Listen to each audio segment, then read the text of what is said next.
I once believed that marrying Julian Reed would give me the simple life I had always dreamed of.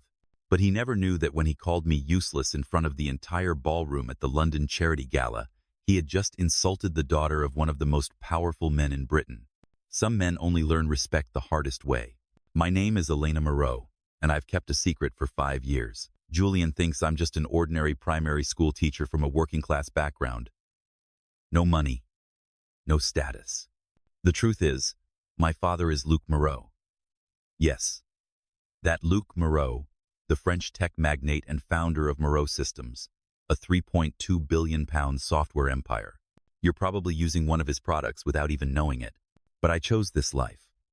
I decided to live in a tiny flat in Brixton, drive an old Peugeot, and teach year 3 at Darcy Primary School. I decided to hide the Moreau name and use my mother's surname, a name without association to wealth or fame. I did it because I wanted to know what it felt like to be loved for who I am, not for the weight of my bank account. I met Julian 3 years ago in a small cafe in Bloomsbury. He was funny, charming, and seemed uninterested in material things. He was a marketing manager for a mid-level media company, not wildly successful, but stable. From the first date, he said, "I've always respected teachers. Teaching is the foundation of society." I believed every word, and I fell in love. We had a small, quiet wedding. I paid for everything using my teacher's salary and a bit of savings, which was actually from my mother's trust fund. My father, Luc, walked me down the aisle and introduced me simply as a tech engineer from Marseille. Julian didn't ask further, and I didn't offer more. I thought I was protecting love. I thought I was being smart. But 3 years of marriage taught me a painful truth. Julian never truly respected me. It started with offhand comments. "You teach? Why is the salary so low?" Or, "I guess no one goes into that job for the money, right?" Then came the friends. When they came over, they'd joke about how teaching wasn't a real job, just something for unemployed women or those not cut out for bigger things. Julian never defended me. He even laughed along. I told myself he was just insecure, that deep down, he still saw my worth. But then it got worse. At parties, he'd introduce me as my wife. "She teaches primary school," apologetically, like he said she got unlucky in life. When people talked about yachts and villas, he'd chuckle and say, "We're teachers. We live on ideals." Worst of all, he started openly flirting with other women, lawyers, doctors, creative directors, the kind with designer dresses, French perfume, and Hermès bags. I saw the spark in Julian's eyes every time he talked to them, and how that spark died when he turned back to his schoolteacher wife. I stayed quiet. I hoped things would get better. I thought love could bridge the gap. My father knew something was wrong, though he always stayed discreet. Every time we met for our monthly coffee, he would remind me, "My dear, never tolerate disrespect, even if it comes from your husband." I should have listened sooner. That fateful evening was the annual Gala of the Royal Education Foundation, a lavish charity event held at Claridge's Hotel in the heart of London. It was the kind of night that brought together the financial elite, media moguls, politicians, and leaders in the education sector. My father, Luc Moreau, founded this foundation 15 years ago to improve public schools across the UK and France. Julian, however, was excited for entirely different reasons. He didn't care about education. He had heard rumors that the truly powerful would be in attendance, and to him, it was the perfect chance to change his life. As he straightened his tie in the mirror, he turned to me and said, "Tonight could change everything. I might land an executive role if I connect with the right people. And we need the money. I mean, with your salary." I chose a simple black dress, classic cut, modest, no skin, logos, or gemstones, just matte silk and fine tailoring. Julian looked at me and frowned. "Seriously? You're wearing that to meet millionaires and ministers? Are you trying to make me look like a failure?" I didn't reply. I was used to shrinking myself so he could feel bigger. The grand hall of Claridge's gleamed with chandeliers and candlelight. Each dinner table was a masterpiece, with silver plates engraved with the names of corporate sponsors. When we entered, I saw my father speaking with board members in the distance, sharp in his black tuxedo. He spotted me, nodded slightly, his eyes quietly concerned. Julian, meanwhile, was busy staring at the ceiling in awe. "Do you see this?" he said. "This is my world. People with ambition, success, futures. He grabbed my hand, not out of affection, but as a silent command. Stay quiet. Then he leaned in and whispered, please don't bring up your teaching unless someone asks. I need to make a strong impression. All right? I nodded, cold inside. Just minutes after we were seated, Julian left the table and began his hunt. He approached anyone with a Patek Philippe watch or a lapel pin from an investment board. He had this way of puffing up his chest and lowering his voice to sound more powerful when speaking to wealthy men. I wasn't surprised. I'd seen it far too many times. While chatting with Mrs. Henderson, the events program coordinator, I suddenly heard my name. Julian's voice rang out from the bar, louder than needed. My wife? Oh, she's just a primary school teacher. His laugh followed, that half-apologetic, half-condescending laugh I knew too well. Nothing special. I married her for love, not money. A woman in a glittering fishtail gown let out a soft, sweet laugh, the kind that made your chest ache. How romantic of you, she said, choosing love over wealth. That's rare these days. Julian laughed louder. Well, love is love, I guess. But sometimes I wonder, what if I married someone devoted to my financial future? Elena has no background, no career, no ambition. I froze. My spine turned to stone. Mrs. Henderson gripped my hand gently, her eyes wide with horror. Julian kept going. She'll probably teach kindergarten her whole life. Reading picture books, coloring, singing Twinkle Twinkle. That's it. No brains for anything more practical. And I have to carry everything. The women around him laughed awkwardly. Not in agreement, but in discomfort. But Julian didn't notice. He was performing, and I knew, this time, he would pay. I looked across the ballroom. My father had started to move. He was walking toward the bar. Luc Moreau crossed the ballroom floor with slow, deliberate steps. Every stride seemed to weigh down the very air in the room. People around him instinctively tilted their heads in quiet acknowledgement. Some stopped mid-sentence. Others stepped aside without thinking. Only Julian didn't notice. He was still rambling on. She's such a dreamer, Julian scoffed. Thinks teaching poor kids is going to change the world. But let's be real. This is central London, not a fairy tale. Teachers don't make history. Entrepreneurs do. Fascinating.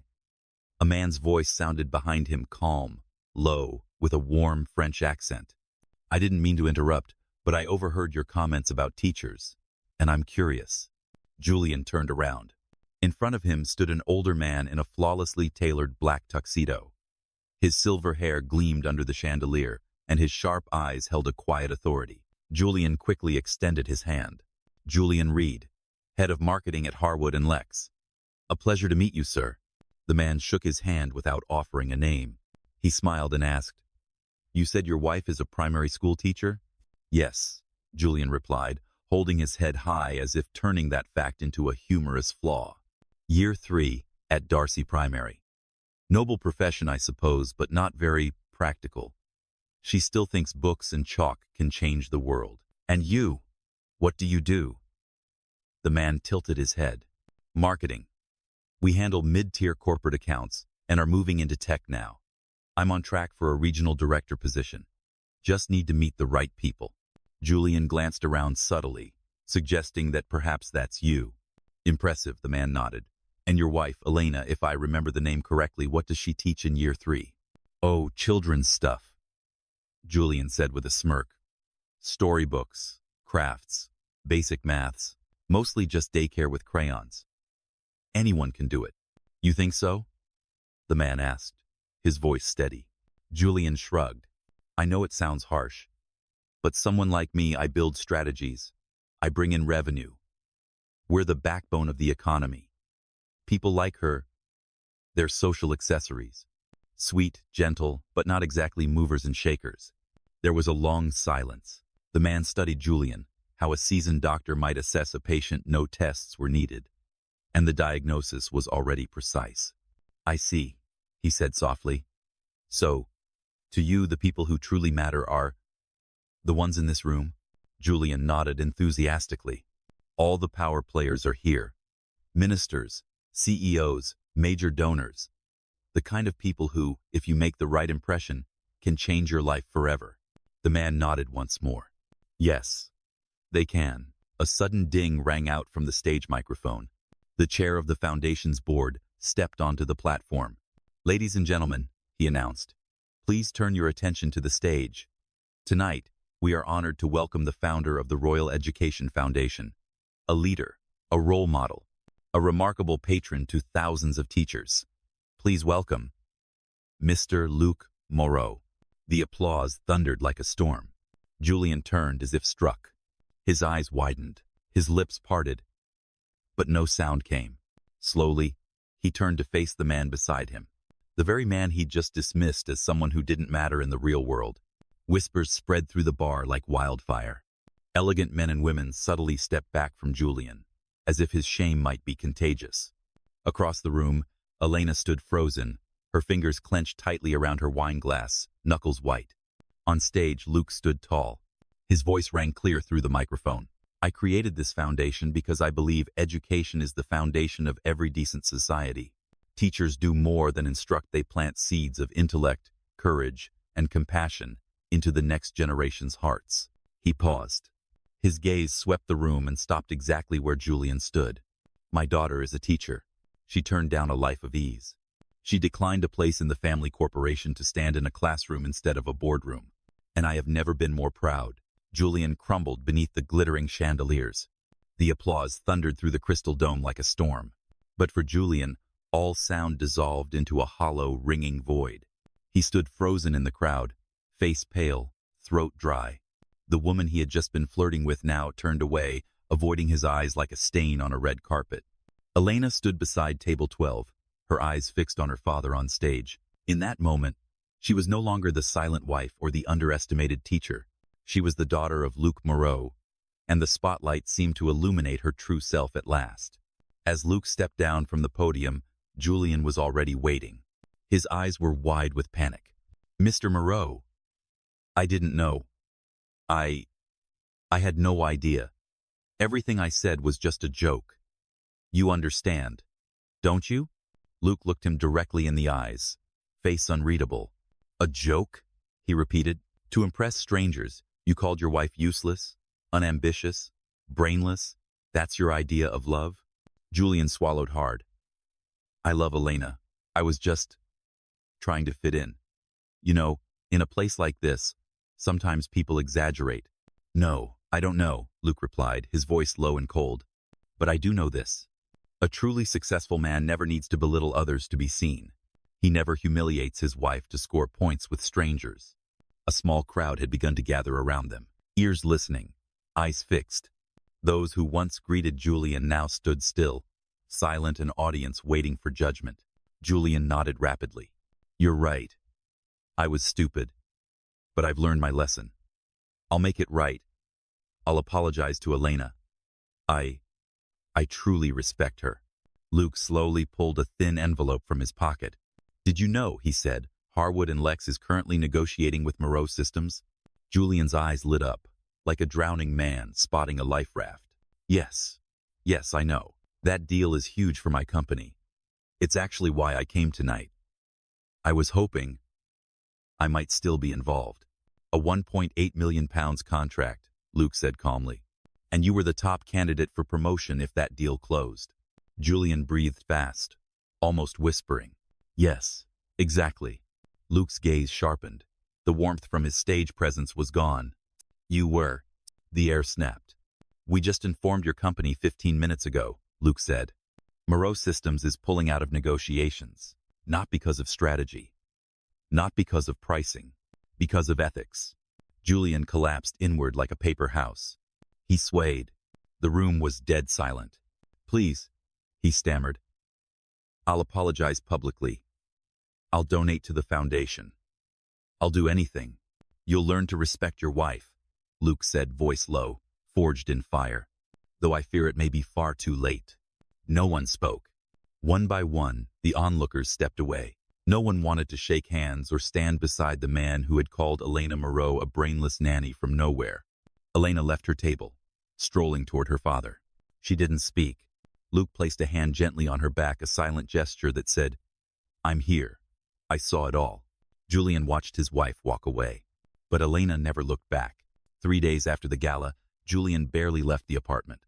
He lay slumped on the sofa, phone in hand, screen blank. No texts came in, no calls were answered. The only email he received from the company read a single sentence. "We would like to revisit our brand values before making decisions regarding your managerial position." On Friday afternoon, his direct supervisor, Mr. Chambers, who had once spoken highly of him, summoned Julian to the office. The meeting lasted exactly 7 minutes. "Julian," he said without looking up from a stack of papers, "we can't have someone like you representing us in the media anymore. That gala didn't just lose us a contract. It damaged the reputation we've spent 10 years building." Julian couldn't speak. His fist clenched the termination letter when he left the Harwood and Lex building. No severance. No way back. That evening, he returned to the apartment. Elena was sitting at the dining table, signing stacks of student forms. The kitchen light cast a soft glow across her face, calm, composed, almost serene. "We need to talk," Julian said, his voice barely above a whisper. "I know," Elena replied without looking up. He walked over, pulled out a chair, and sat across from her. I lost my job. They're blaming everything on me. Could you talk to your father?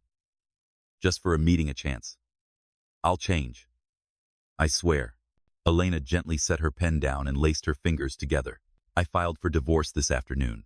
Julian stared at her. "What?" "I signed the papers this morning. The lawyer will send them over tomorrow." "You can't be serious." "Elena, over one night? One mistake?"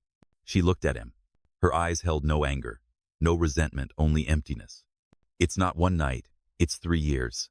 3 years of you being ashamed of me, mocking my work, acting like I was lucky to be chosen by you. 3 years of me shrinking myself to avoid wounding your fragile pride." Julian tried to hold on. "I know I was wrong, but I love you. I've loved you from the beginning." "No," she said. "You loved the idea of a woman too soft to fight back. A schoolteacher with no money, no voice, easy to control. You never loved the real me. You never even tried to know her." He lashed out, desperate. "And what about you hiding who you were? You lied to me from the start." "No," Elena said, her voice like forged steel. "I hid my identity to see if you could love someone with nothing but integrity and a teaching job.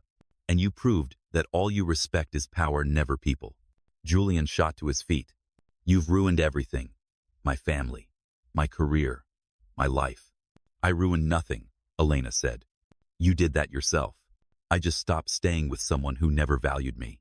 There were no tears, no begging. Elena stood, walked to a drawer, and pulled out the divorce papers. She placed them on the table. "I'll keep the apartment, my job, and my self-respect. You keep the lesson if you're smart enough to learn it." Julian said nothing more. He left the apartment that night, carrying nothing but a small suitcase and a broken past. Elena arrived at school the following Monday at 6:45 a.m., just as always. She stood in front of the whiteboard in Class 3 Ampere and wrote the day's topic: "Why kindness matters more than fancy words." She sat down, organized her colored pens, and retaped a corner of the classroom map that had started to peel. Everything felt small, modest, but never clearer. She didn't tell anyone about the divorce. She didn't post on social media. No extended captions, no dramatic confessions. Just a few close colleagues looked into her eyes, nodded subtly as if they knew something big had ended and something even bigger was beginning. As for Julian, it took only a few days for every door to slam shut. Old contacts left their messages unread. A few were brutally honest. "I can't afford to be associated with the man who insulted Luc Moreau's daughter in front of 200 top-tier leaders." The senior director role at Harwood and Lex went to someone else. Julian tried applying to smaller companies, but every rejection sounded the same. "We've selected a candidate who better aligns with our organizational values." Eventually, he took a job at a customer service call center for a software company. The salary was lower than what Elena used to earn.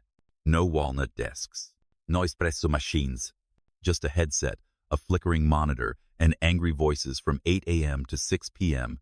Julian moved back in with his parents in the suburbs of Reading. His old bedroom still had posters of college bands and photos of his high school football team. Every time he looked at them, he remembered the days when the future felt wide open, and his confidence hadn't been built on the backs of others. He told a few friends that Elena had deceived him, hid her identity, manipulated him for 3 years. But no one believed it. They had all seen the video clip of Luc's speech at the gala, the one now circulating widely on LinkedIn, shared with the title, "This is how a father defends his daughter, and a profession the world keeps underestimating." Elena didn't know or didn't care that the video had reached over 2 million views. She didn't read the comments. She didn't follow the trending hashtag, respect teachers.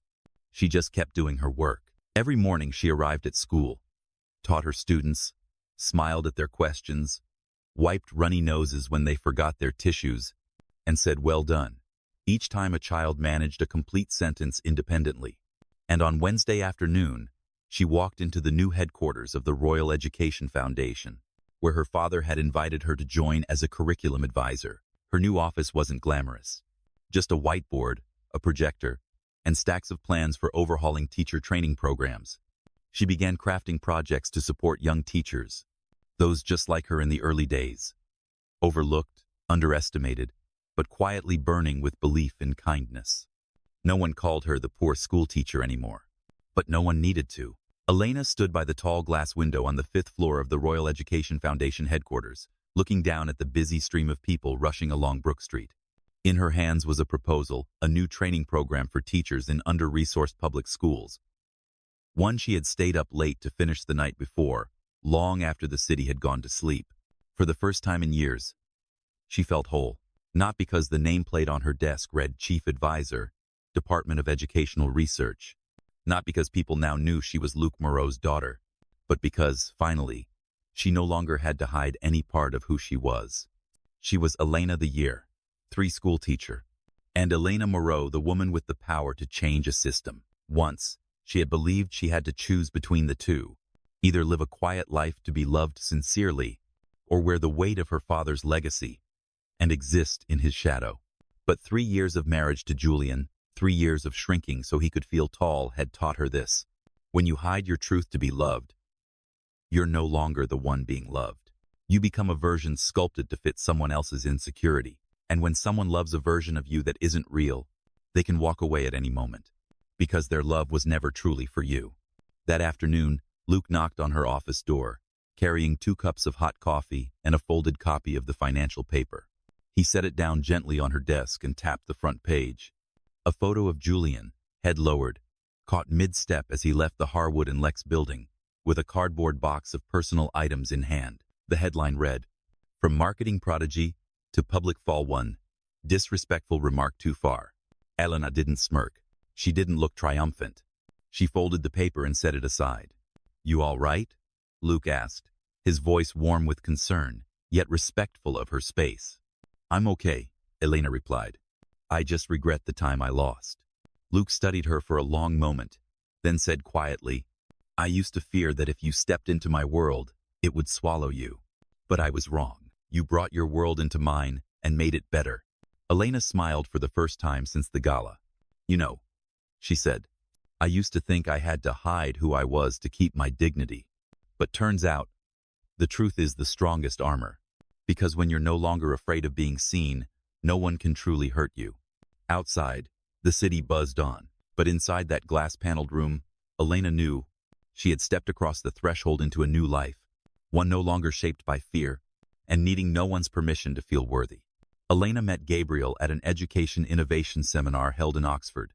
He was a history teacher from a secondary school in Cornwall who attended to share his model of integrating storytelling and theater into the classroom. They stood at the same biscuit table during the tea break, sighing as they noticed the misprinted coffee cups. "Do you think this printing error reflects the chaos of the education system?" Gabriel chuckled, eyes warm. Elena raised an eyebrow. "No, it just means the coffee budget's been slashed." They both laughed. The conversation continued until the end of the seminar, then became an evening coffee, and soon became daily messages. They talked about students, lesson plans, how to help shy kids read louder in class, and teaching knowledge without killing imagination. Gabriel didn't ask about her last name. When Elena chose to tell him that she was Luc Moreau's daughter, he raised an eyebrow, took a sip of espresso, and said, "So you're responsible for that new history software we're forced to use. You owe me an apology." She burst out laughing. He didn't ask about money. He didn't probe about legacy. The only time his eyes lit up was when Elena told him about the student who wrote a descriptive essay about a cat but ended up describing a dinosaur. He never called her work temporary, never referred to her classroom as glorified babysitting, never mocked her salary. Instead, he asked, "What's your favorite topic to teach each year? And when's the last time one of your students made you cry?" One afternoon, as they sat in a small book cafe near Paddington, Gabriel said, "I don't know how rich you are, but I can see one thing very clearly: you're a brilliant teacher, a kind person, and a woman who knows what she wants. That's what I like about you. If your dad happens to be famous, well, that's fine. But the most impressive thing about you is that you don't need his fame to know your worth." Elena looked at him for a long time after that, so long that she realized this was the first time she didn't feel the need to shrink to make someone else feel whole. She didn't feel she had to prove she was enough the first time. And in the quiet moment between the clinking of glassware and the soft notes of an old French song, she smiled, not at him, but at herself. One evening in September, Elena sat alone in her old Brixton flat, the place where she used to write lesson plans through tears, where she once waited for Julian to return from parties she was never invited to. The flat hadn't changed much. The gray couch still bore ink stains from last year's students, and the bookshelf sagged slightly from too many textbooks. But one thing was different now.